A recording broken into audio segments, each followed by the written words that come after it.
system, so I'm working backwards. It's always interesting. Okay. I'm gonna make this start from the beginning. Okay, there we go. All right. Good evening, everyone. My name is Danielle Brown, school counselor at Edison High School. Thank you so much for joining us this evening on our annual financial aid night. I want to go over a few reminders before we begin. Please keep your cameras off and your microphones muted during the presentation. Please set your Zoom screen to speaker view on the upper right-hand corner so you're able to see the speaker and the PowerPoint on your main screen. If any questions come up during the presentation, please type them in the chat and they will be answered at the end of the session during the Q&A. This recording will also be available after tonight's presentation on our Edison High School webpage. In addition to tonight, we'll have other events to assist students and parents in the application process. Please know our counseling department is here to support you.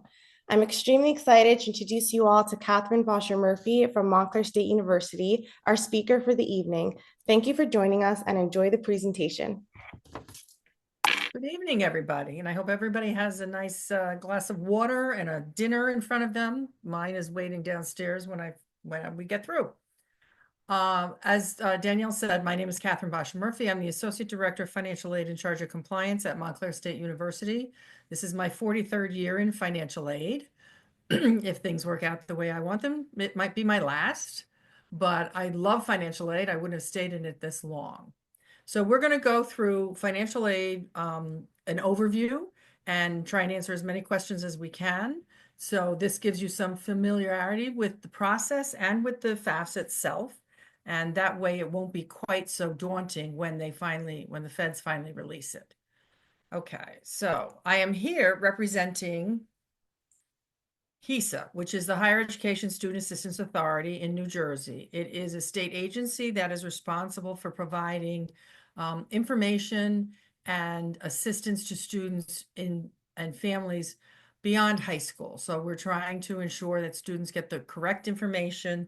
And this organization is a great resource for you, which we'll talk about at the end of the presentation. They have a lot of pamphlets and brochures and information on their website. So we will go over that at the end because they are out there as well as your guidance counselors, depending on what kind of information you're looking for or when you're looking. Because if it's at 2 o'clock in the morning, I don't think Danielle's going to answer the phone. Okay, there is a new state requirement for high school graduation that requires that students fill out the FAFSA. And the goal of this is to ensure that students who are eligible for financial aid have access to those funds to help pay for their educational expenses. The FAFSA is used to determine both federal and state financial aid, and colleges also use it to determine institutional aid. By filing the FAFSA, students get better information from the colleges about not only the aid available, but the costs, and that can help the family make a better decision. And this was to ensure that families realize the FAFSA is out there. There are millions of dollars left on the table every year by students and families who do not fill out the form or complete the process. So a lot of states are now requiring these as a high school graduation requirement. There is an opt-out that is handled by the high school, but the goal is to try and get you to file the FAFSA at least the first year to determine whether your son or daughter is grant eligible. And if not, then there are loans available that will, by choice, can help a student pay for their educational expenses. Now, what do we do in financial aid? Nobody likes to talk to us because they think we're mean. We're not mean. We unfortunately are required to follow federal, state, and institutional rules. And sometimes that means the answer is no. But our primary goal is to evaluate a family's ability to pay by the results of the FAFSA. And we'll talk about CSS profile for some schools. We have limited resources and our goal is to distribute those in as equitable as a manner as possible to as many students as possible. We try to find a balance between grants and scholarships and other funds available. And we are required, as I said, to make sure that we're following federal, state regulations and institutional rules. What is financial aid? Financial aid is any funding that is made available to students that is not being paid directly by the family. There are four sources of financial aid. There are four types of financial aid, and then there are other resources available. And we're going to go and talk about all of these. So let's focus on the types of financial aid right now. Grants are considered gift aid. Grants do not have to be repaid once the student leaves school. And typically grants are given to a student based on some calculation of need, which is a term that we use all the time. So there's some kind of formula or criteria in order for a student to be eligible for grants. Scholarships are also considered gift aid, meaning they do not have to be repaid. Typically, a scholarship is based on either merit or some kind of skill or talent. And the student would have to continue to either achieve an academic level for renewal or to stay in the sport or to continue to play the violin in order to receive that scholarship every year. Student employment are jobs on campus. They're part-time. Students are paid for the hours that they work. Typically, a college will not let the student pay their bill with student employment funds because we can't guarantee the student will get a job. We cannot guarantee that they will go to work when they have a job. And then the real reason for a student to work on campus is to build networks, to learn a skill, and then to have some extra spending money for those things that they may not have anticipated right away, whether it's weekend meals or laundry or things like that. So the students get paid on the payment schedule of the institution, typically once a month or every 2 weeks. Loans are the part of financial aid that nobody wants, but loans can be a viable option for a family to help reduce the bill and get your child through school. These are borrowed funds. They must be repaid after the student graduates from college. And there are three levels of loans. There are student loans, parent loans, and private loans. Interest rates and repayment plans differ by the program or by each lender. And our best advice is that you borrow wisely if you have to borrow or you make that decision, and that you look for the most inexpensive interest rate, because the interest on some loans accumulates even though the student's in school. Okay, so now federal aid. The Pell Grant is the largest grant program across the country. It serves millions of students. This year, the maximum award is $73.95. We do not know what Congress will do for the 25-26 year. There was no increase from last year to this. We're anticipating an increase for next year, but they're very modest increases. SEOG is a federal grant that is subject to additional criteria, and the maximum on that per academic year is $4,000, and that is based on the results of the FAFSA and the student's level of need. Teach Grant is a grant that we call a groan. The Teach Grant is provided for students who are going into higher education. They want to teach, and they want to teach in either a demographically disadvantaged area or a program, a major like science or math or engineering. There's a commitment that the student has to make when they finish their higher ed and graduate college. And if they submit the paperwork every year and they're teaching in one of those areas, high need areas, then the Teach Grant is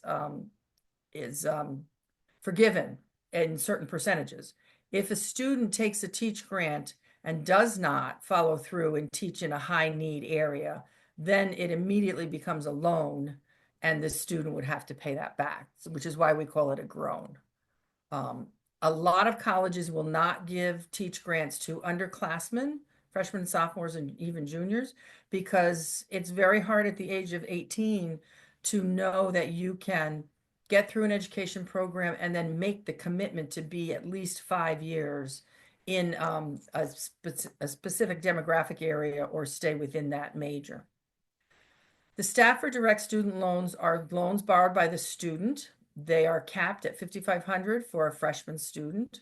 And Parent Plus loans are loans borrowed by the parent of an undergraduate student, and these can go up to the cost of attendance, which we'll talk about later, minus all other financial aid.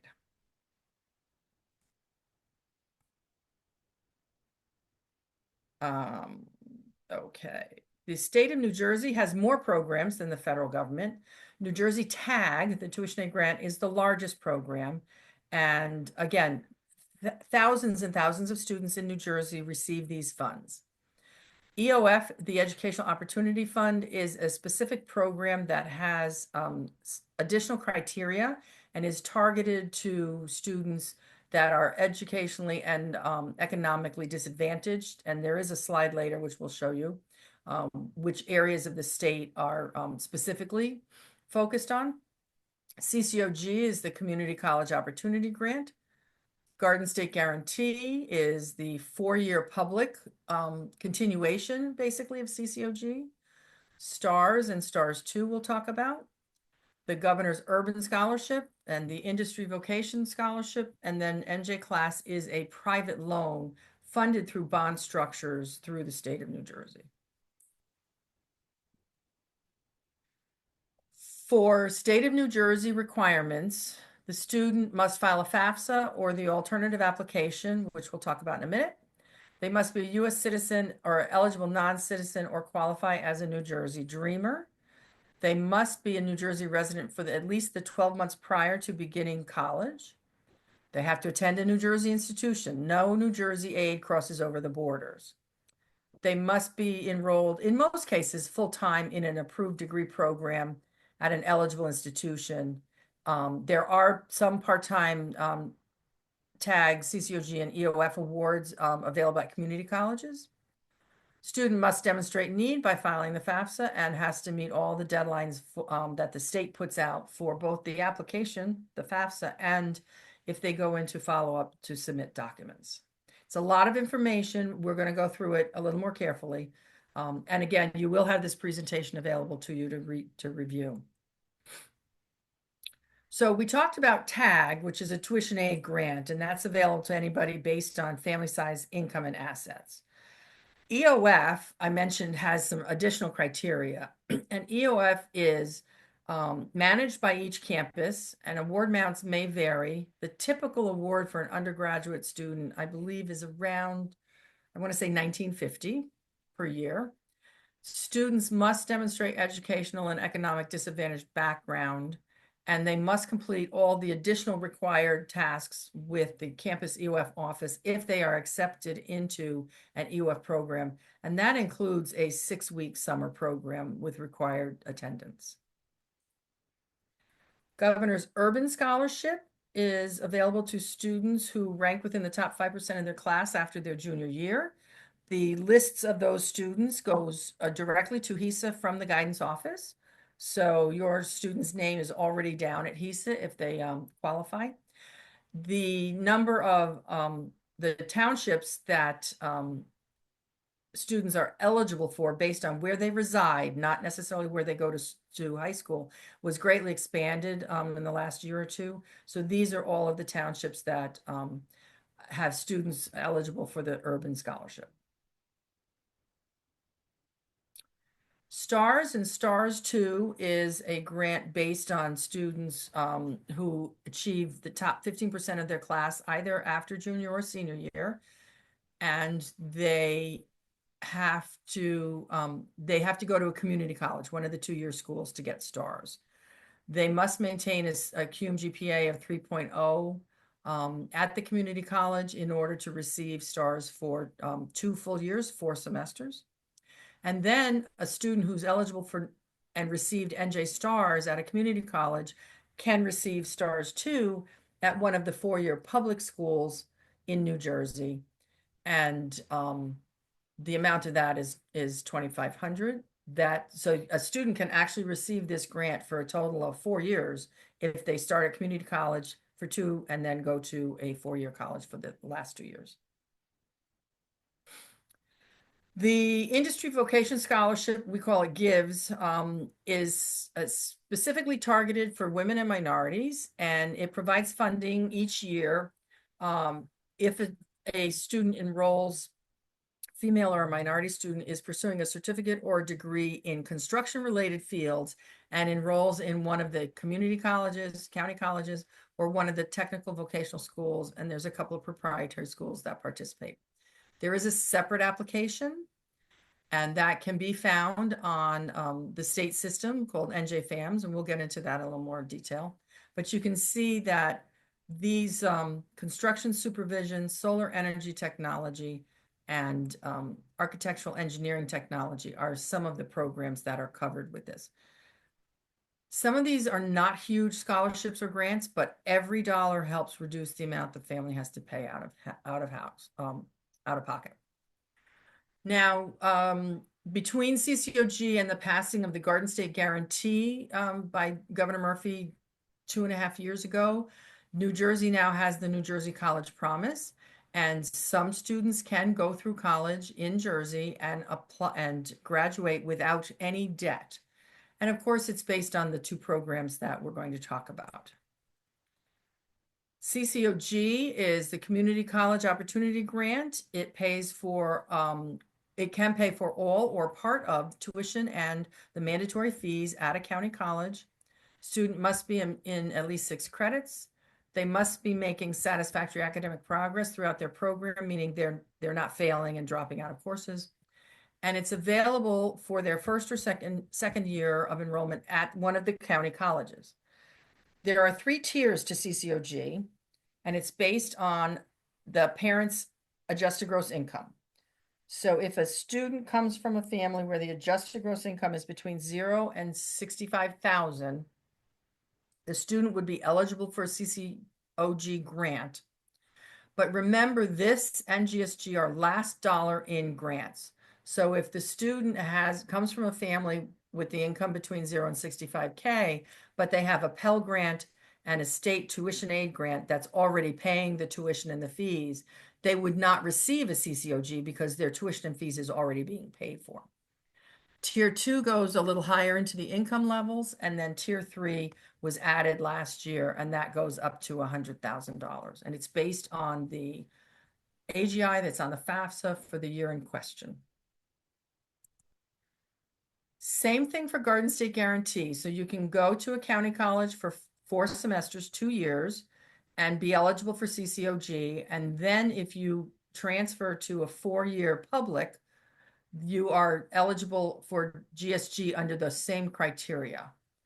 And again, it helps students from those lower income levels to actually get out of school without any debt, particularly if they're not living on campus, because campus living is expensive, and we'll talk about that in a little bit. That's a whole nother story. So this is what the math looks like. I threw this in here because everybody always asks, well, how do we calculate it? So for example, in this first example, where's my mouse? The tier 1, so that's 0 to 65K. The tuition fees is $14,762. That's tuition and mandatory fees, not course fees and not book fees and things like that. This student's receiving $12,000 in grants. So because GSG or CCOG is the last dollar in, the grant would be $2,764, paying all of the tuition and mandatory fees, and the student is not having to borrow loans to help for that cost. With the tier 2, which is the 65,001 to 80,000, the family is responsible for paying $7,500 out of pocket for the total for 2 semesters, and then the tier 2 grant would kick in. So again, we take the tuition and fees, subtract that out of pocket expense, and this student would still get a grant from either CCOG or GSG of $72.64 for the year. This tier 3 is the 85,001 to 100K family. They are required to make a $10,000 out-of-pocket payments towards the 2 semesters. And again, because there's no other grants in here, the student is still eligible for a small grant. So in some cases, there's no out-of-pocket expenses for the family, and then that changes as the incomes get higher. Okay, find my cursor again here. The state also has 3+1 degree completion programs. Rowan has these, and I believe Stockton might also. In this case, the student completes their first 2 years at the community college and earns the associate's degree. Then they take the third year of their bachelor's level program at the community college and pay the same community college rates. And then the fourth year is paid at the four-year institution, which is going to be a little more expensive. They must have a complete tag record and be potentially eligible for the state grants. But it's a great way to get through a little less expensively. And it works with certain specific programs. But again, you can get more information about these programs from the HESA website. Okay. Okay, institutional aid is usually divided into two parts, need-based aid and merit-based aid. Need-based aid, as I mentioned earlier on, is based on a formula. So for example, if you are applying to a Montclair, I'll do my commercial here. We do have need-based aid for students moving into housing, at least we still do. And that's based on certain parameters on the FAFSA. We have a priority deadline date, and the SAI has to be below X, whatever it is, it changes every year. Merit is dependent on different things. So if a college is looking at a student and looking to provide merit-based aid, they could be looking at any one of these items. And it varies from school to school. The amounts are established by the schools.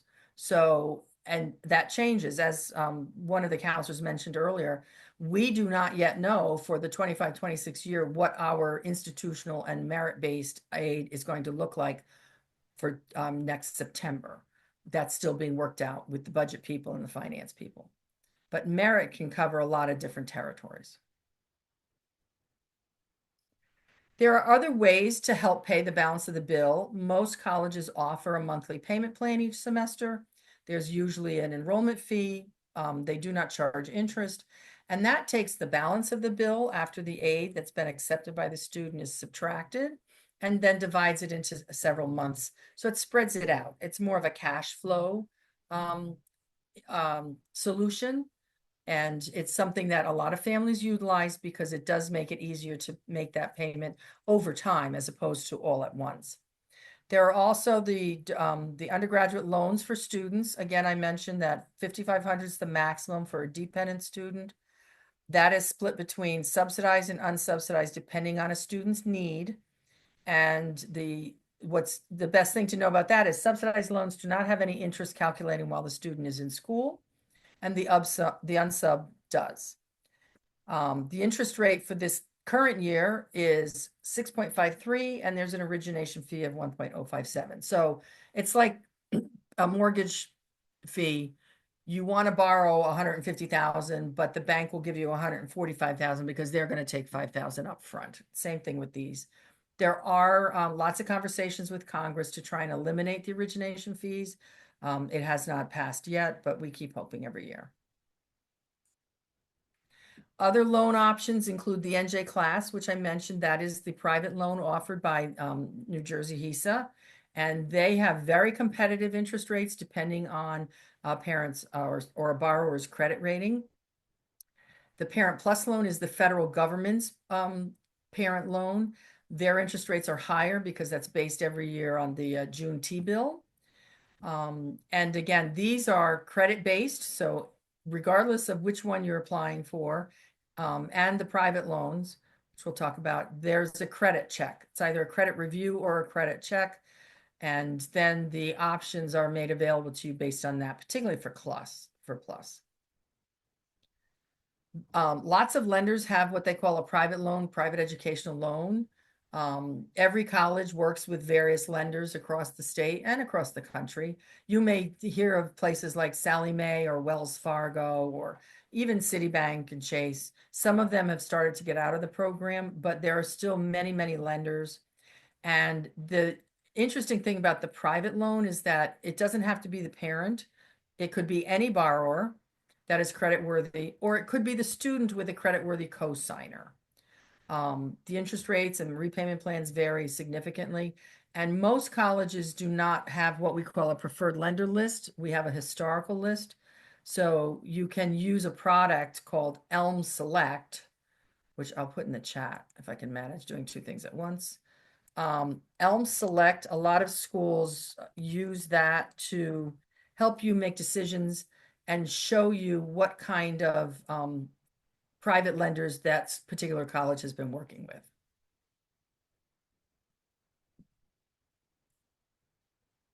Okay, I saw there were questions up there.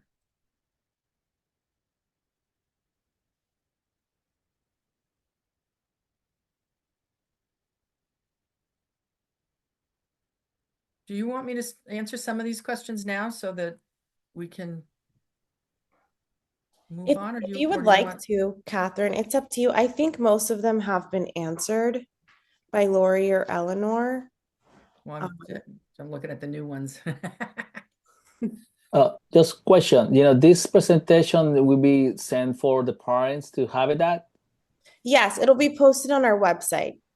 Okay, gotcha. Yeah, but it's really important. I'm missing just the first part, and now, I was trying to catch up, but, it's going to be hard for me, but, I No, prefer no. to have the presentation. Yes, it'll okay. be posted. Yeah. Okay, thank you. So I know there was one question earlier when we were talking about What is the website? If you don't mind, can you see that? What's the website again? It'll be posted on our Edison High School webpage. Okay. Okay. And if you guys can if you can ask your questions in the chat and stay muted, please. It's much easier to manage. One of the questions earlier this evening was, at what stage do we need to apply for a student loan? We'll talk about the process a little bit and how things happen. So I just want to know, I want you to know that I'm not ignoring that question. The FAFSA starts everything for everybody, including institutional aid. So that's why high schools are starting to make it a graduation requirement. There's a question about parents graduating from a foreign country. If the parents went to college in a foreign country, they are considered college graduates, and that does not make the student first gen here in the US, because you've already got some college underneath your belt. Let's see. Trade schools, that I'm going to refer you to the HESA website, but we've talked about that. We'll talk about the FAFSA a little bit. There's a question here about how many colleges can you apply. On the FAFSA, it's up to 20 if you're on the web. If you're doing the paper FAFSA, which we don't recommend, it's 10.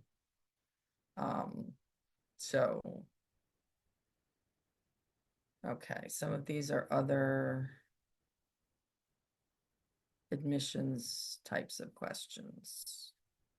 Okay, here's a good point, and I agree. Since the pandemic, the economy has been tumultuous for all, and do we know which year colleges look at to define annual income? Some of us are making way less than 4 years ago. We use prior. So as Lori answered, for 25-26, we will be looking at your 2023 tax return information. But I'll talk about that in the process, and I'll talk about exceptions.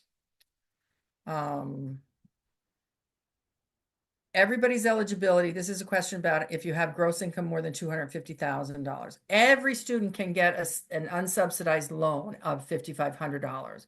So it doesn't matter what the income is, it will be an unsubsidized loan. There probably will not be grant funding from the feds or the state, but that doesn't mean the institution may not consider the student for a particular grant or scholarship.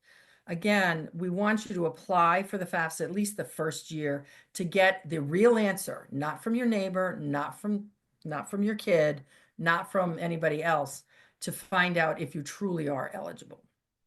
So, is it good to take a loan on the student's name or the parent's name? It depends on the family. Some students will not take the loans in their names that they are offered, and then the parent ends up borrowing potentially more.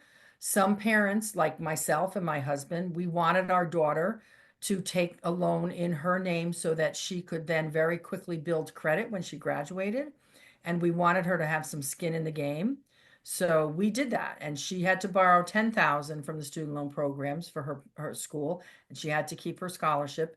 And then we borrowed also because she was very lucky to get a job right out of college that was very well paying, and she moved back into the house with mom and dad for several years, she paid her loan off very quickly, as did we, because we didn't have $100,000 of debt. We had about 23,000.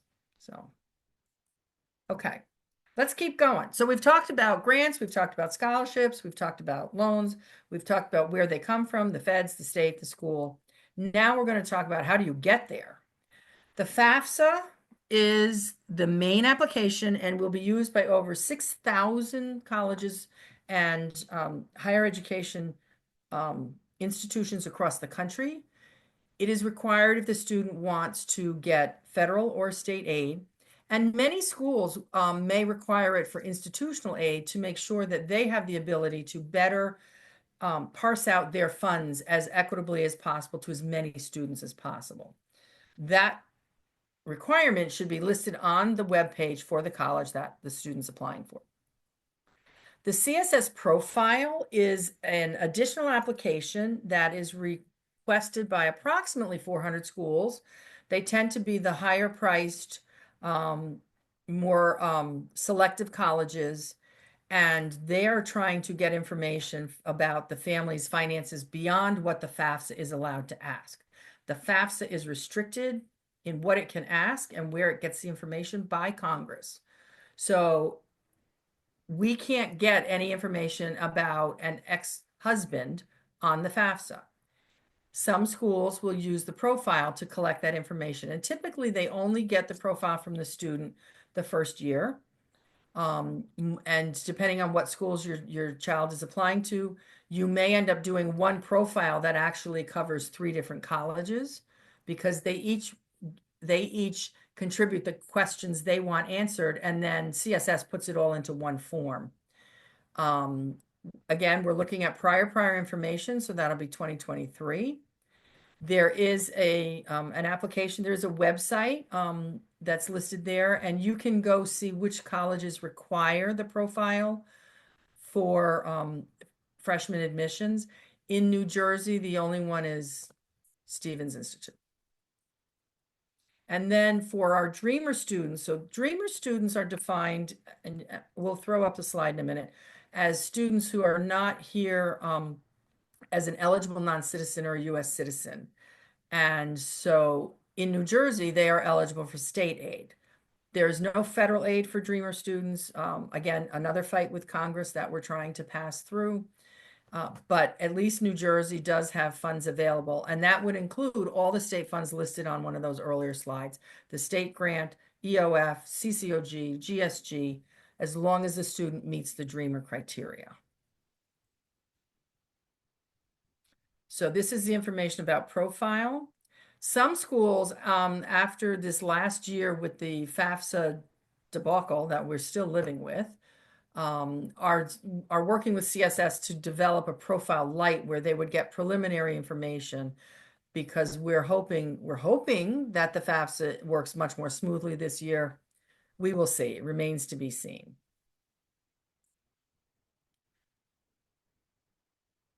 These are the profile websites, and again, here's the one that you can use to go look at the list of participating schools.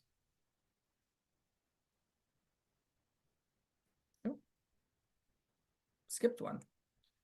Okay, the FAFSA is the big one. As I mentioned, it's used by over 6,000 institutions of higher education, which includes the community colleges, the four-year colleges, also includes trade schools and proprietary schools. We have been informed by the federal government that they are doing a very deliberate, phased rollout so they can do beta testing. This year, they beta tested on everybody, and it went very badly. So they have 9 months of information under their belts that they are trying to now ensure they fix on the 25-26 FAFSA. So they have told us, the Department of Ed has informed us that the FAFSA will be generally available to the public December 1. And some of us are taking bets on that, so we'll see. But sometime in December, we suspect that it will be available. It has been available October 1 for many years up until the current year. The FAFSA has changed quite a bit. The goal was to try and streamline the FAFSA to make it easier and quicker for families to file for financial aid. And they've changed a lot of the terminology. One thing that you'll hear people say is contributor. So a contributor basically works out to be the student's spouse if they're married, or the student's parent or parents if they are a dependent student. And every contributor must be listed on the application. And the FAFSA then asks specific questions, similar questions, of the student and then of the contributors. Every contributor on the application must provide consent so that IRS can pull your tax data back from IRS, put it into the FAFSA, and then there must be signatures, and that's the FSA ID. So we'll talk about that a little bit. In order for the student to be eligible to file the FAFSA and have that information used, the student must have a valid Social Security number, be enrolled or accepted for an eligible program at an eligible institution. Most degree programs are financial aid Title IV eligible. Some certificate programs are and some are not. And that would be listed on the website at the college. Student must be a U.S. citizen or eligible non-citizen. And then if you don't meet that criteria, if the 18-year-old, 17 or 18-year-old does not meet that criteria, if they are considered to be a dreamer under the qualifications, they would then fill out the alternative application on the New Jersey HESA website. So these are the criteria to be a dreamer. Brought into the country without documentation, meets the criteria on the next slide, is not eligible to apply for the FAFSA.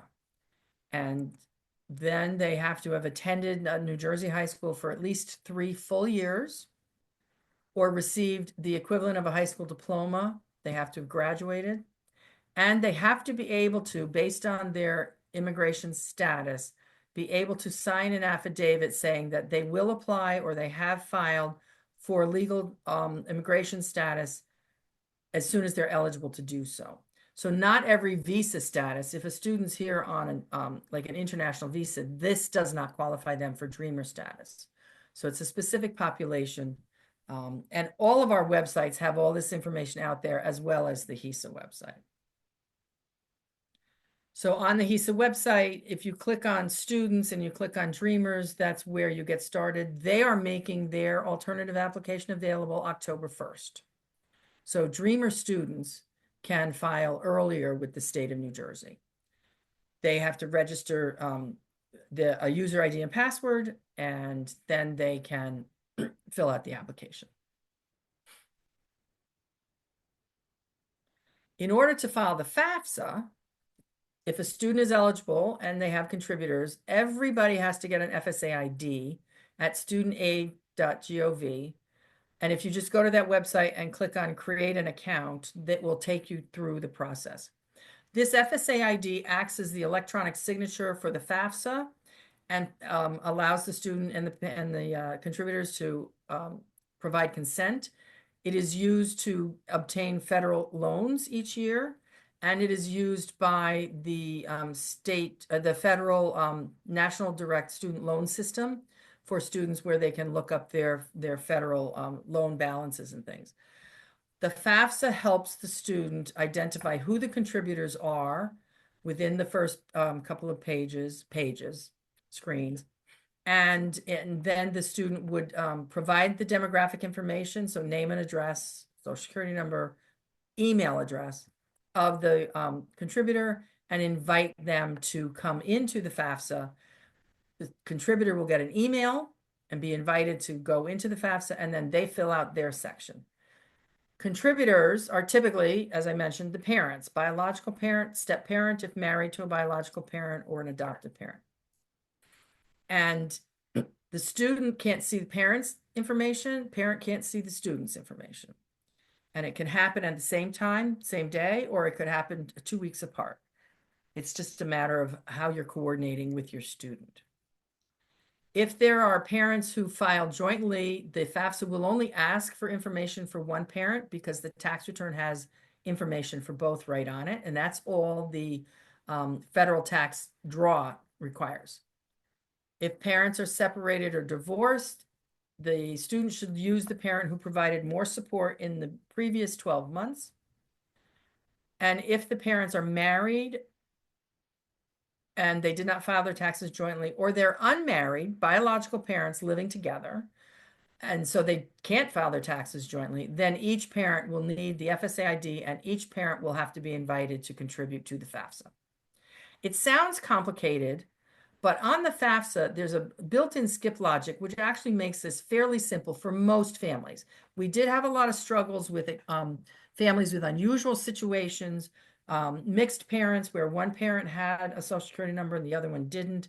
There were some significant struggles. And again, a lot of them have been addressed, and we're hoping that those will smooth out even more for the 25-26 year. You do not have to wait to get your FSA ID for the FAFSA to come out. You can do that anytime and have it available. And I will tell you what everybody says don't do. Write it down because it's a login and password. The password has to be 12 characters long, uppercase, lowercase, a symbol, a character, can't have any real words in it, blah, blah, blah. So write it down because you may only use this once or twice a year. And it's harder to get a reset on an FSA ID than it is to apply for a new one. And you can't apply for a new one if you already have one. Write it down, put it in a folder, put it in a safe place. Make sure the student does the same thing. Put it all together. Okay. For contributors who do not have a Social Security number, so this would be a parent who does not have a Social Security number, they can get an FSA ID through the verification process established by the Department of Ed, which changed 4 times this year to try and make it easier for individuals such as this. What the Fed's latest advice is that the contributor should go try to do an FSA ID and see if they can verify their identity through the knowledge-based verification process. That's run by TransUnion. It's not a credit check. It's like when you're applying for a credit card or a loan and you're asked questions, did you ever live in this town? Or did you ever own this kind of car? It's those verification questions. Some people can't answer them because there's not any information in TransUnion. But the goal is to start with the FSA ID, and then even if the contributor gets tripped up, then the feds say the contributor should start the FAFSA and invite the student. So normally they want the student to start the process, but in some cases it would make more sense for the contributor to start. The IRS consent, and you'll see in the next slide, comes up in a big green box, is where you are saying, yes, you can pull my information from IRS. You can go look in the information at IRS and see if there's anything to pull over. There are occasions where there is no data at IRS. For example, the student hasn't filed a tax return or the parent hasn't filed a tax return, but they still need to provide consent so that we can get that message back from IRS. This is what the consent question looks like. So it's pretty obvious.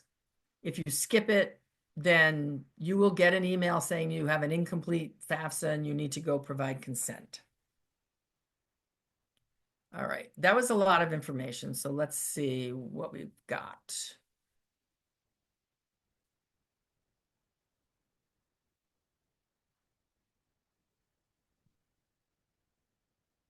Okay, so I have a son in college already. My daughter's in 11th grade. Should you be doing the FAFSA now? You are not doing the FAFSA for your 11th grader yet. That's done in the fall of her 12th grade. And your son should have already filed the FAFSA for the 24-25 year. If not, do that now. And then the 25-26 year application will be out December.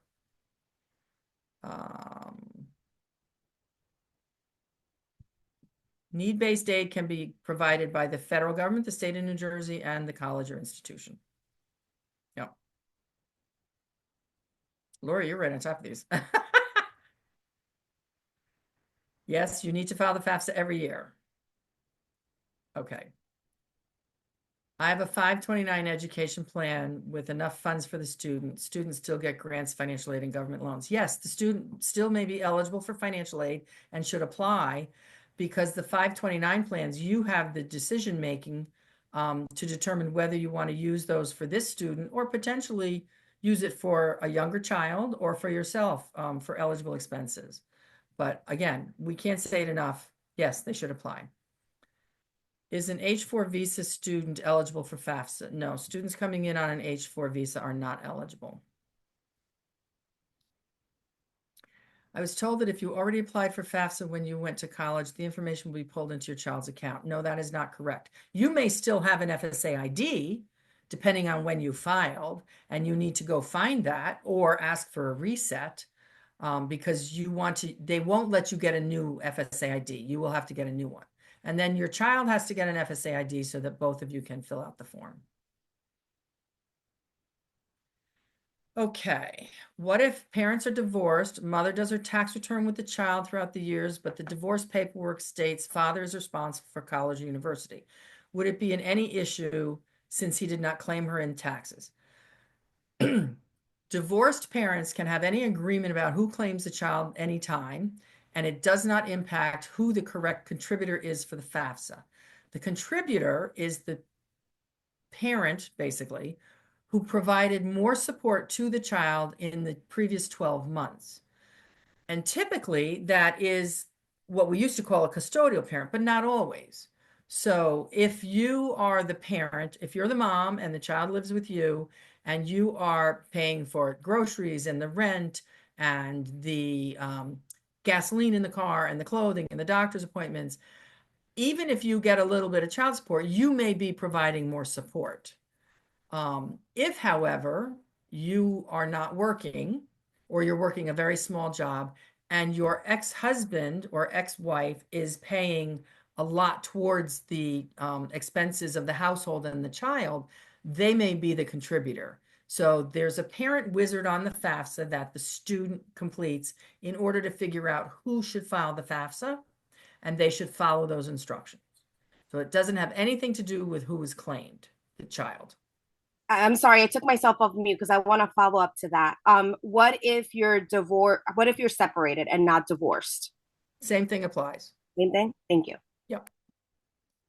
Now, if you are divorced from your first spouse and remarried, you're no longer divorced. You're considered married or remarried. So now your new husband or new wife's information has to be pulled into the FAFSA.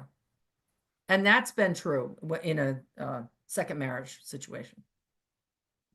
Student loan interest is not tax deductible. I did see that there was a bill out there that they want to restore that. It used to be, not yet. If you've not filed 2023 taxes, will the FAFSA application be rejected? Not necessarily, and in most cases, no.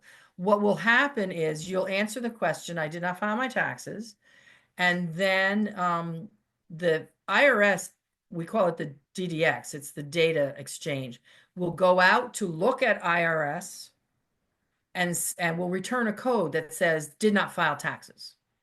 And then you will probably have to fill out the income information manually, and that FAFSA will tell you what to do in that case. Okay, my son is graduating in 2026. Can I create the FSA ID account? I would wait until he's a senior, but you don't have to wait until the FAFSA comes out. There's no credit check to qualify for the FAFSA. There are credit checks on some of those private loans, and the Parent Plus loan has a credit review. If my child is currently a senior, when should they apply for FAFSA? As soon as it's available. We're hoping December 1st. Should parents have a good credit score to get student loan with lowest interest rate? You would get a Parent Plus loan or a private loan, and the better your credit score, the lower the interest rate may be. Depends on the lender, yes. Okay. And I have a parent that's right on top of things. They already have an FSA ID for the son who's graduating high school in 2026. Do you both have an FSA ID, student and you? The forms to fill out to apply for the FAFSA are not available. They will be on the FAFSA website, hopefully December 1st. Okay, let's keep going. We're doing great. Okay, so you're going to provide consent. Everybody's providing consent. Everybody's signing it. Let's talk about what the FAFSA is going to collect. And these are very similar for both students and parents. So students' full name and address, the social security number, date of birth, mobile phone number, which is optional, email address. Do not use the high school email because as soon as the student graduates high school, that email goes bye-bye. And it should be a different email than your email. So if your student does not have an email other than high school at this point, they should establish one. Go get a free one, Juno, Gmail. There's tons of free services out there. The student would indicate what colleges they want to have the FAFSA sent to. Doesn't mean they're going to apply to all of them, and it doesn't mean they're going to go to all of them. But you can list up to 20 colleges on the FAFSA.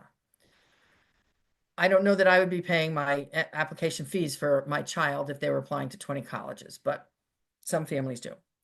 Student consent and assets. So the student is going to consent to see if that federal tax information, if there's anything out there, comes over. That's good. Assets we'll talk about a little bit more because most students don't have significant assets. They might have a savings account or a checking account. And then there's a section that helps a student identify whether they are dependent or independent by definition, or if there are unusual circumstances.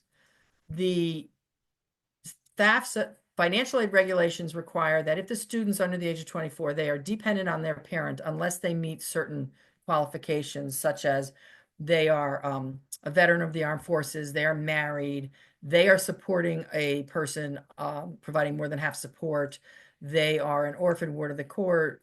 So there's 9, they're homeless or in danger of being homeless. There are 9 circumstances that make a student independent. Understand that in many cases, many colleges will vet those answers if the student's under 24 and they're saying they're independent. Or if the student says, I have unusual circumstances, I don't meet one of the 9 criteria in the list, but I don't have anything to do with my parents, the colleges will follow up. So there's more choice in terms of getting to the student's actual circumstance. We're going to assume that your students are traditional dependent students because they're still living with you and they're under the age of 24. Parent section, name, date of birth, email address. The family size comes directly from the tax return information if the IRS has a tax return on file. It will be the number of exemptions. There is an opportunity for you to change that answer on the manual portion. It's either FTI section, which means you don't see it at all. It comes automatically from the IRS. Then there's a manual section where you can change certain things. If you're going to have 2 in college, that's what you would do in the manual section. You would indicate 2 in college. The feds don't use the number in college anymore, but New Jersey still does. We're going to ask income and asset information for the family, the parents. Are the parents or anybody in the household receiving any of the means tested benefits? Because that changes the way the formula calculates to the advantage of the family. Provide consent. So we've said more than once that the tax return information that we're using for the 25-26 year is 2023. Assets are reported as of the date that you're completing the application, the FAFSA. Assets include cash savings and checking accounts. As of today, what's in your cash savings and checking accounts?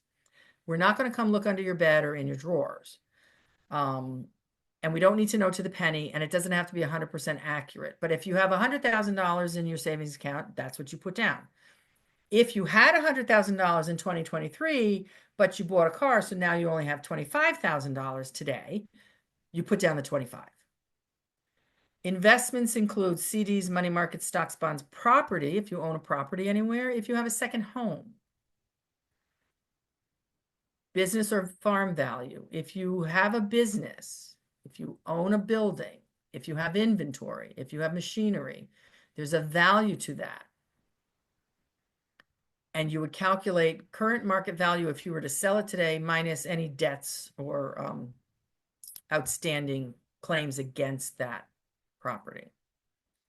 Child support received is now considered an asset, and they want to know how much child support was received in the previous 12 months. You never include the information about a retirement account. 529s are considered an asset, and they should be listed under investments, but you don't include your IRA or 401k or 403b money. And you don't include the value of your primary home if it's a single family home.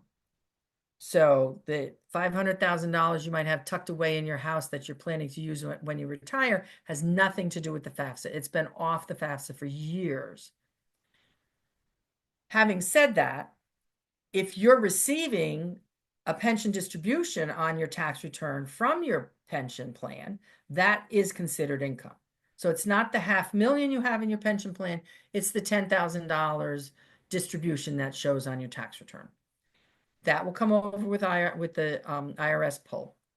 And if you own a second home or a multifamily home, there is an asset in the portion that you do not live in. So if you own a two-family home, you would go through the same calculation, current market value minus debt still today, the mortgage still today, but then divide that into two because half of the house you're living in, that is protected. You can throw your questions up in the chat. We'll circle back. Some families are not required to include assets at all, and that's based on income level. So if you're never presented with the asset questions, just finish the form and keep going. That's fine. Once everybody does their thing and submits, signs, consents, and submits, the student will get a submission summary. It will basically include some general information about grant eligibility, loan eligibility, but the colleges are responsible for figuring that out. It will give us what we call the SAI, which is the Student Aid Index. That is what the schools use to determine eligibility for aid. And the student, at the time they get their, when they submit their FAFSA, they should go out and log into njfams at hisa.org to create a user ID and password, because now they have two systems they have to work in. They have the federal system for FAFSA and student loans, and then they have the state system, which is state grants, and there's separate logins and passwords. So this is what the hisa.org page looks like. The student would click on login, would click here to log in. The parent cannot do this for the student. The student has to do it themselves. They set up a user ID and password, write it down, because again, your son or daughter may only access the HISA FAMS system. HISA is the agency, NJ FAMS is the portal, only once a year. But what they can do, once they've established their identity and their username and password, is they can go do the alternative application. They can update the school that they're planning to attend. There are several scholarships from HISA that have a different application. They can see what they're eligible for. And if there's missing information that the state needs to collect, that will show in the to-do list. And that's a separate process the student and the family work directly with HISA online about. We do verify information for federal aid. It's called federal verification. And that happens when the processing computer randomly selects a FAFSA and they add a note. You are selected for federal verification and you need to reach out to the school. Once colleges get the FAFSAs into our systems with those codes, we automatically start emailing students, and the student will go into our portal. So now that's the third place they're going, the college portal, and they would fulfill those requirements. HISA sends emails every 2 weeks. Most schools send emails every 2 weeks. The student needs to check their college email and their personal email that was on the FAFSA and kind of keep track of everything. And what I recommend to a lot of families is if your student already has a personal email, but you want to help them keep track of just the college stuff, set up another free email. John at college, at gmail.com or whatever. So that's what's on every financial aid application and on the application for admission. And that's where all the college stuff goes so that it doesn't get intermingled with their personal email. And it's easier that way for the student to make folders, move stuff around, and kind of keep track. Okay. Let me go answer some of these questions.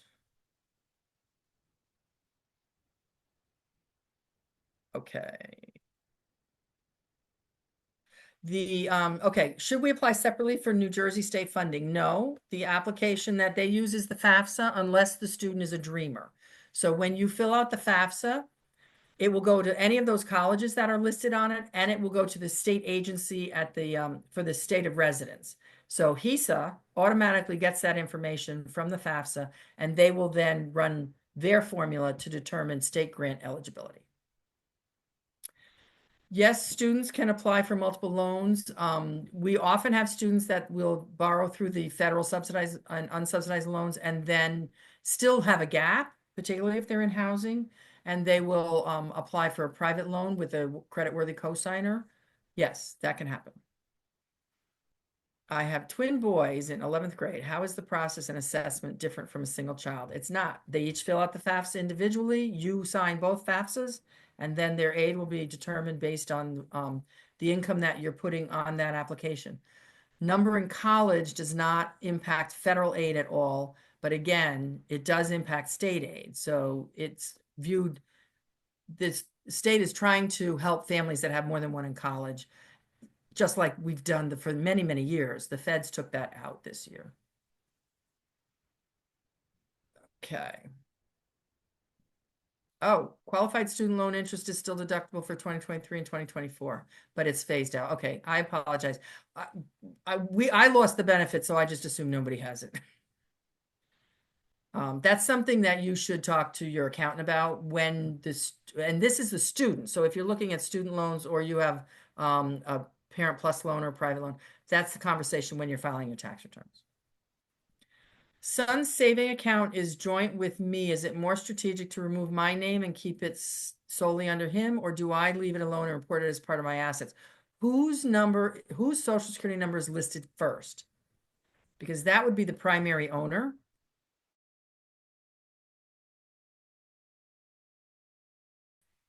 Like I have a joint account with my mother because she's elderly and I need to keep track of her bills and stuff. But it's her account, and then I'm added as a joint owner. It's her account, so it's her asset. So if your social security number is listed first on the statements that come through, it's your asset. If you are wanting to be strategic in terms of filling out the application and listing it somewhere, it is better to be a parent asset than a student asset, because the calculation takes less of the parent's assets into the formula. Personal property or automobiles has nothing to do with the FAFSA. You may have to answer those questions if your son or daughter has to submit a CSS profile for whoever's collecting it, Penn State, Boston University, Harvard. They may ask those questions because they're trying to get a more complete picture of the family's financial strength. The FAFSA is limited by Congress, so it can only ask the set of questions that are on it. You do not need bank statements to fill out the FAFSA. Very few schools may ask you to justify what you put down for savings or investments, but it's usually in unusual circumstances. FAFSA just wants a number. Don't leave anything blank. 0 is a legitimate answer, but if you have an account that has $7,000, the day you're filling out the FAFSA, you put $7,000 down. Okay. I'm assuming the asset value of rent received for another property matches what I report to the IRS, right? i.e. minus maintenance fees and repairs. No, the asset value is not the rent minus the fees and repairs. The asset value is if you were going to sell that property today, how much would you list it for? And minus, do you still owe a mortgage on it? So if you were going to list that home for $200,000 and you still have a mortgage of $100,000, the value is $100,000. It has nothing to do with the rent received and all the repairs and fees. It's market value. Let's see, does the student have to be accepted or decided in order to apply for grants and scholarships that the schools offer specifically? It depends on the college. So if you're talking about institutional money, every school has their own process. Typically, if the student is applying for merit-based aid, that may be part of the admissions process. But there may be some cases where the student may be applying for a specialized program. For example, they mentioned engineering. There might be a separate application for engineering, and there might be grants and scholarships. There might be a separate application for honors grants and scholarships. This is the information that you need to go look at on the college websites individually. And just type in grants and scholarships, and it will come up in the search. What part in the income tax says your gross income? It's not gross income, it's adjusted gross income off the tax return. If you have not filed a tax return for 2023 yet, which remember was due in April, this past April, or if you got an extension, has to be submitted by October 1st, the FTI, the data draw from IRS, will pull your tax information automatically. If you haven't filed or you weren't required to file, the best thing to do is pull out your W-2s and give us as close an answer as possible. Yeah, adjusted gross income. There is no, okay, the question is, do we get state aid for out of state? The only state that has reciprocity and allows aid to come across a state border is Vermont. And since we don't live in Vermont, that doesn't apply. You cannot take New Jersey aid out of New Jersey. If your son or daughter is going to a college in another state, they would be eligible for federal aid and institutional aid, but not state aid either there or here in Jersey. October 1 is open for enrollment. If you're talking about the FAFSA, October 1 is not the date. That's going to be closer to December 1st or after. Admissions dates vary. We'll talk in general what the cycle looks like, but every college has their own deadlines. Again, college websites are key, and I would highly recommend that you get your student used to looking at the websites.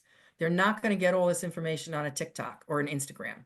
And there's a lot of information that they need to understand. If you do go to a college website, look at one area at a time. So go look at, okay, you're applying to Rowan, and you want to learn about Rowan scholarships. Just look at Rowan scholarships and then put it away. And then the next day you can go look at Rowan loans or whatever. You break it up so that you're not, I mean, the information I'm giving you is already on overload. So you want to parse through it and be able to think about it and look at it carefully. So the SAI is a number that we use. It is the Student Aid Index. It is calculated based on the formula established by Congress, based on the information that's on the FAFSA. The SAI is used for determining federal aid.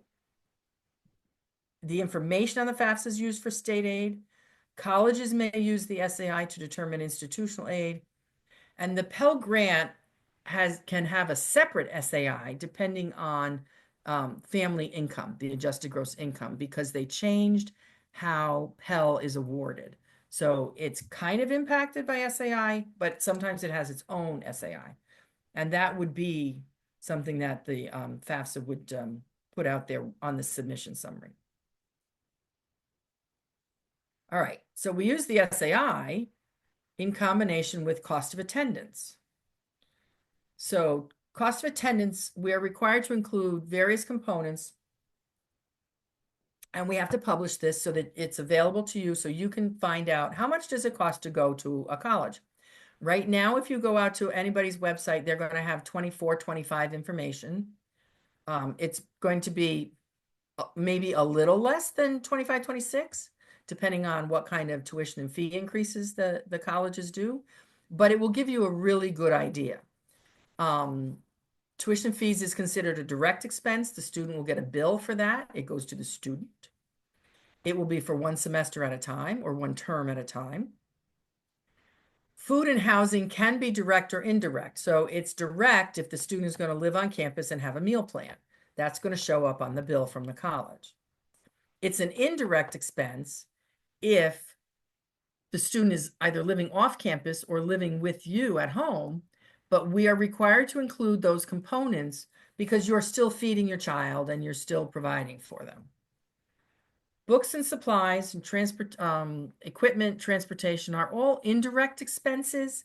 You're paying for those now in some way or another out of the family budget. Books and supplies, if you go to the bookstore, you have to pay for them at the time, or if you order them on Amazon or Book Renter. Loan fees are direct. That reduces the loan, the amount of the loan that gets applied to the bill. Transportation is indirect, meaning your student's going to put gas in the car every week, or they're going to get that train ticket or the plane ticket to come home for Thanksgiving and the winter holiday. And then miscellaneous includes things like personal health expenses, weekend money, pizza money, things like that. Other expenses, these are published on every website, or should be. They're required by regulation. So you can go out to anybody's website and you should be able to find these costs. Just type in costs or tuition and fees. There are other things that you may end up seeing on a bill depending on the specific circumstances of your student. So health insurance, if it's required by the college. Many of the state schools in Jersey require the student be insured, have health insurance. You don't have to buy the college plan if you have a plan that covers your child already. There's usually a waiver process. If the student decides to do study abroad or cooperative education, there may be costs related to that. They may be more, they may be less. Study abroad typically involves, if you're going to another country, a plane ticket, but sometimes the tuition and fees are less. Remediation classes for a student to get caught up, that may be additional semesters. Change in major sometimes can add an additional semester or a year, depending on how significant a change it is. So if the student's changing from chemistry to biology, that's not as significant as changing from English to biology. That's going to be a different course requirements. Sometimes transferring students will lose some credits, and so they may have to add another semester. Unpaid internships, spring breaks, trips home. Moving expenses and summer storage. If your child decides to go to college in Idaho, are you going to schlep the U-Haul out there and bring stuff back and forth every year? Or it may be cheaper to get a storage place and move their furniture and their things there for the summer. And then you go, they go back and they pull that back out the second year. Okay. So I did mention that Pell is being treated slightly differently this year. It does come from the formula, but there are some families that will qualify for Pell without a major impact from the formula because the federal government has decided to use the poverty guideline charts. So in this case, this is a family and they are almost the same, but it's to show you how the SAI can differ and what that means in terms of impacting Pell Grant eligibility. New Jersey, married, filing jointly. This one has a family of 4. Their income is $94,000. Assets are 0, and the student has negligible income and assets. So this SAI for this family is going to be $86.77, and that is above the maximum Pell Grant, so the student would not receive a Pell Grant in this situation. The Joneses are identical, except the family size is 6. And that changes the formula because there's more people in the family, so the charts change behind the scenes. And this student would get a Pell Grant. Not a full Pell Grant, but a Pell Grant of some kind. So this is why we say don't listen to your neighbor tell you that you're not eligible for aid, because they don't know everything that you're going to put on the FAFSA. And I wouldn't recommend telling them. You want to get an official answer from the computer. There is an SAI calculator out there that you can use. And every college, I know one of the counselors mentioned it before, is required to have a net price calculator on their website, which takes into account specific information about the college. Okay, so let's look at so we talked about cost of attendance. So we're going to talk about tuition fees, housing and meals, transportation, books and supplies, blah, blah, blah. And then the SAI, and that is the formula we use to determine aid. It's basically cost of attendance minus SAI minus other financial aid gives us unmet need. So in this case, the community college is less expensive. So their tuition and fees and cost of attendance is lower. Again, we're using that 8667 SAI, and there's a $1,000 institutional grant in there. There is no unmet need for this student at the community college here. They would be eligible for the unsubsidized loan, $5,500, and they might get some institutional aid, although community colleges have very limited funding because they are so low cost. At a four-year state or college or university, we're talking $30,000. Let's just say that's living on campus too. Cost of attendance, that same SAI, and they get that one grant because there's no Pell eligibility here. That student now has unmet need of $20,333. They would be offered their student loans. They may be offered an institutional grant or scholarship. And then if there's still a gap, that is where you look at your other resources, your 529, your savings accounts, Parent Plus loan or a private loan, or the meal plan, monthly plan, payment plan. At a private college or university, this is at one of the small ones in Jersey. This is not Princeton. It's more expensive. This is a student living on campus. Same information here, the SAI and the aid. That student has greater need. And the college is going to try and fill the gap with institutional funding, whether it's merit-based or need-based, to try and get that out-of-pocket expense at a private college as close to one of the four-year colleges to entice your student to attend. And there are some colleges, private schools, that will cost the family less, depending on the amount of funding that they have available to give to students that are incoming students. So you want to look at the bottom line. We'll talk about that in a second. Every student in New Jersey should receive what we call the financing plan or the shopping sheet. It gives you the ability to compare side by side, line by line, and it gives you a lot of information. So up here, we're going to give you cost of attendance based on what you indicated. This is going to be merit-based. These are the grants and scholarships, the free money, merit-based aid, need-based aid, gives you a total. And then it does some calculating. So based on my cost up here, my cursor over here, based on my cost up here, minus the total grants and scholarships, that would give me a net cost for direct and indirect expenses. Okay. Is that reasonable for the family to pay? If not, then there might be a student employment work study option, which again doesn't really help with the bill, but it does give the student spending money. The subsidized and unsubsidized loans will be here. And it will do the math again.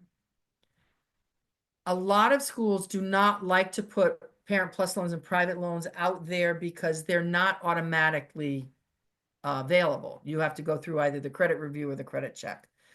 But the goal of the shopping sheet, the financing plan, is to make it easier for the family to compare side by side. And this is where you'll get the most current cost information that we can give you. The grants and scholarships that we're providing, the federal and state grants, and it does the math for you. So this is a helpful tool when we get to the point where your student and you are trying to decide where to go to college. We also, this shopping sheet pulls graduation rates at the specific college, loan repayment rates. The lower the higher the repayment rate, the lower the default rate, the better the school is at getting their kids to finish, getting their students to finish their degree and getting them out and working. Median borrowing we have here. That's what the average loan borrower at an institution would leave with in terms of debt. And then the default rate. The lower the default rate, again, the better that college is doing in terms of graduating students and getting them out to find jobs. So there's a lot of information. Anything that has a link, you can link and read additional information. These will start to be generated in the spring, and we'll talk about the schedule in a second. Okay. As I mentioned before, all schools are required to have a net price calculator, and that gives you an estimate of what it might cost at that particular institution. It's based on a full-time, first degree undergraduate student information. And it may not, it may account for institutional funding, but it may not account for specific types of funding. For example, athletic money, if your student is going to be getting an athletic scholarship. We also have outside scholarships. Those are anything that comes from, not from the college, but it could come from, I'll talk about it on the next page. It could come from an agency or the high school or place of employment. So we'll get to that in a second. We've mentioned the payment plans. We've mentioned student employment. In terms of other opportunities to earn money, students could think about being a resident advisor in the dorm after their first year, or a tour guide or an ambassador. Some internships and co-op programs do pay the student. It's not just for credit. So those are things to look at. And that tends to be upperclassmen once they've been at the college for a while. In terms of private scholarship searches, we recommend that you use some of these local, some of these websites, because these are legitimate, valid search engines. You may also want to check with your employer if they have any kind of program for sending a child to school. Local businesses and civic organizations and even some churches offer scholarships. So there's a lot of places to look for private scholarships.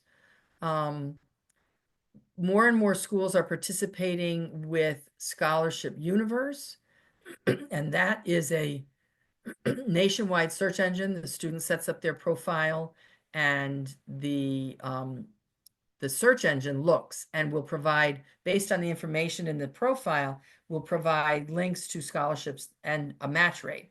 This scholarship matches your criteria 90%. Not every college is participating, but for those of us that do, it's another place, and the search engine does all the work. The student has to fill out the application for the scholarship, but you eliminate having to search for scholarships, which can be a full-time job. Okay, that New Jersey Best is a 529 college savings plan. You can still enroll, particularly if your kid is a sophomore or junior. And depending on how much money you put in and how long you've had the account, there is some payback. That is a state program. Okay, so now what next? So what's next? So we filed the FAFSA. Or we're going to file a FAFSA. We're starting to fill out admissions applications. That usually happens in the fall. I'll throw a calendar up there. You want to make sure that you're checking deadlines and checking to see if the colleges require the profile. A lot of colleges will tell the student, as soon as they submit the application for admissions, they will send an email saying, you also have to do the profile. But I wouldn't wait for that. I would check ahead of time and go see on the profile website. There are state deadlines that must be met in order to be eligible for state grant funding. So if your student has never had a state grant before, they have to fill out the FAFSA that comes out in December by September of their following year. So when they're already in school, you don't want to wait that long. When that FAFSA comes out in December or January, that's a family project. Do it over the holidays. Sit down together and attack it, because the sooner it goes in, the more likely you will be to have met all of the priority financial aid deadlines from the schools, because we all have our own priority deadline. For example, Montclair's is going to be March 1st. Last year was February 1st until the FAFSA blew up in everybody's face. Other schools have February 1st deadlines. That's for institutional funding. So if you meet the earliest deadline on that the colleges have, then you've met everybody else. Comparing offers, you want to look at that bottom line. You want to put those shopping sheets side by side. That's easy in Jersey, but other colleges across the country, it's not mandated by the feds.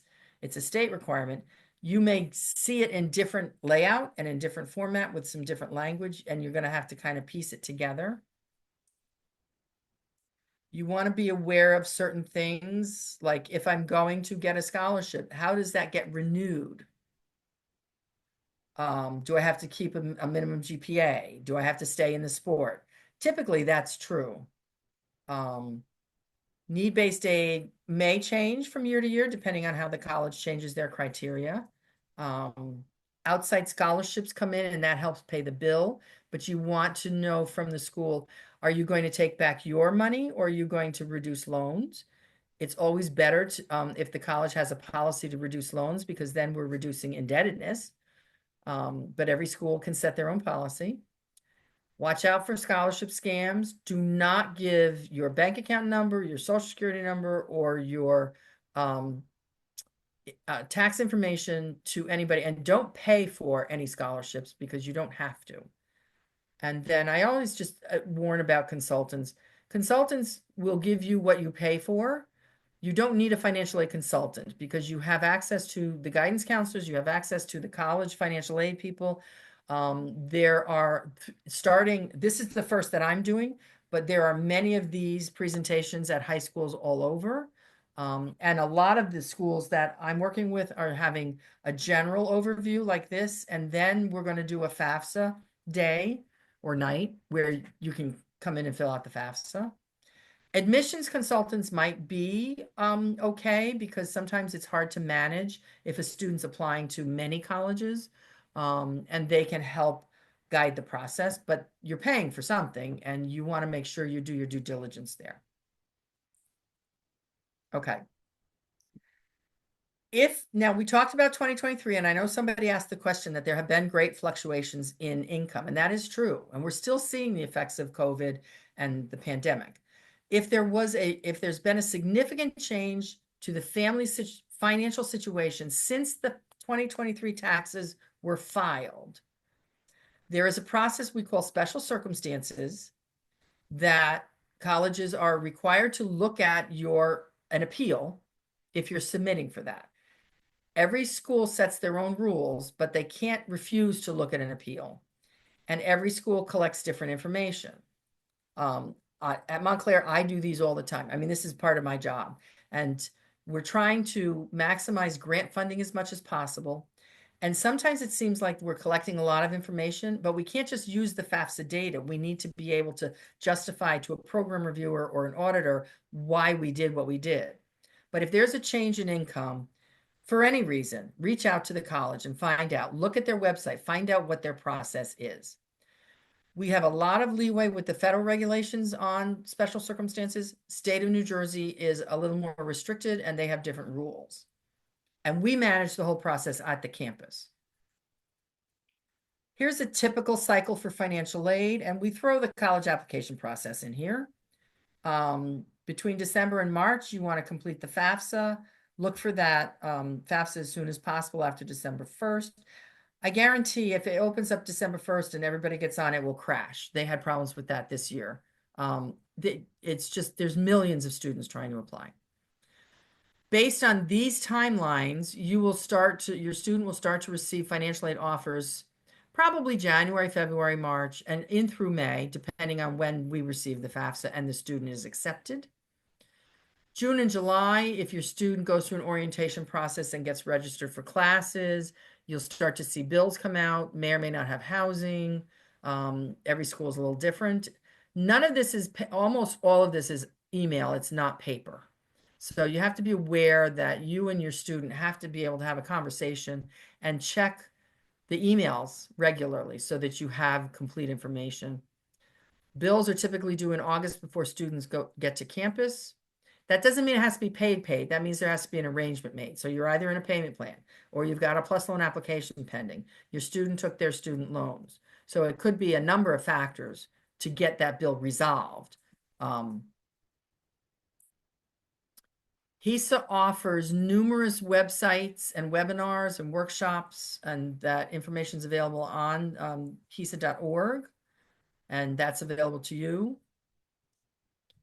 These are some of the publications that HESA puts out. There was a question about trade school, and the one that I looked at is the college, selecting a college in New Jersey. It's a booklet. It's online, but it's a booklet. And that may give you access to some specialized programs.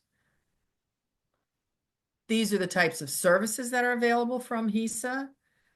I'm going to be very honest and tell you that the best time to start reaching out to both the financial aid office and or HESA would be early in the process, after you file the FAFSA, after you receive the aid notification.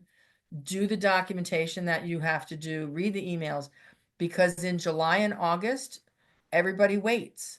And then we get 1,000 calls an hour, and we have a call center. We have an internal call center and an external call center, and we still can't answer 1,000 calls an hour. So you want to help your student plan and organize ahead of time. Hard to do, hard to do. They're busy with high school. They've got sports, they've got athletics, they've got the money, music, they've got the theater, there's prom, graduation, but we want to help you. We're more relaxed and able to help you earlier in the process. And that's it. A lot of information, I know. That's why we record this. Yes, Catherine, thank you so much for your presentation. Everyone, thank you all for joining us. As I mentioned in the beginning, this presentation will be available on our Edison High School Counseling webpage. Catherine, thank you again for joining us, and we hope you all have a good night. Let me answer these questions because we have 10 or 11 questions. Of course. The tax return for FAFSA, tax returns are pulled automatically from IRS, not for verification. If the college, if your FAFSA is selected for federal verification, you're going to work with the college to submit whatever documentation. And I'm sorry, I don't know what you're asking for about FBAR and FATCA. So you can put that back up in the chat. Adjusted gross income is not the first line on the tax return. It will be farther down and it says adjusted gross income.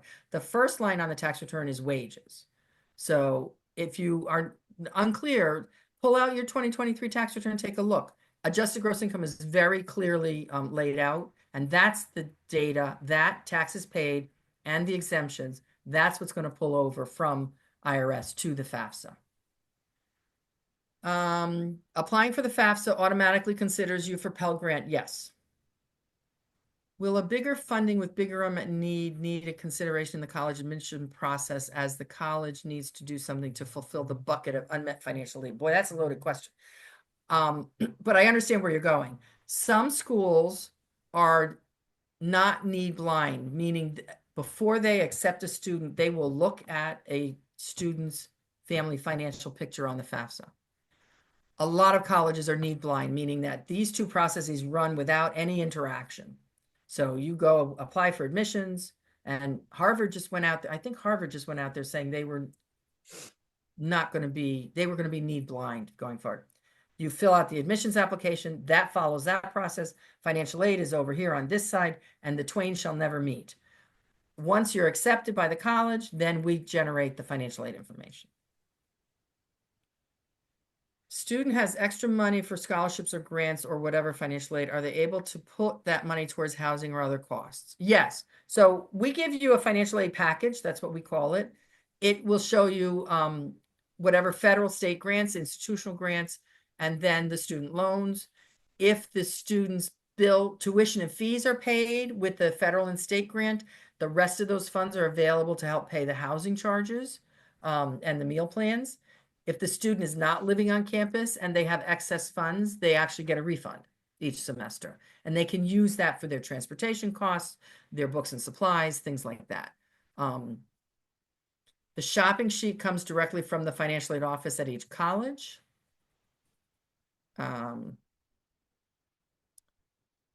Income and assets changing from one year to the next, that's reflected on the FAFSA when you file the FAFSA. So for the 25-26 year, if you have assets of $1,000, let's do $100,000, that's what you report. All that money's gone. For the 26-27 FAFSA, you report that you have 500 in the bank. So.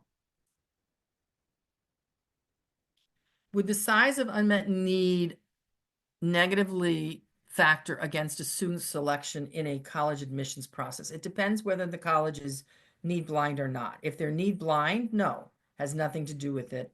If they are not need blind and they're looking at financial aid information, it may have an impact. Don't worry about the big schools, the Ivies and the elite schools, because they have buckets of money. It would be some smaller privates that might do that. Most of the schools in Jersey are need blind. We think it's a better way to go because then you have the decision. Can we afford to send my child here? The college is not making that decision for you. Okay, I agree. There's a lot of information to digest, but again, the recording will be available for you. And foreign bank account report that gets filed to IRS and foreign account tax compliance, ACT. You're required to provide the US tax return information. That's what's going to pull from IRS. If these are separate forms and it's not on your 1040, we will not see that, but it may impact what you're reporting in terms of other assets. So I hope that answers the question. And that's it for me. All right. Thank you so much, Catherine. We really appreciate it. Everyone, thank you all for joining.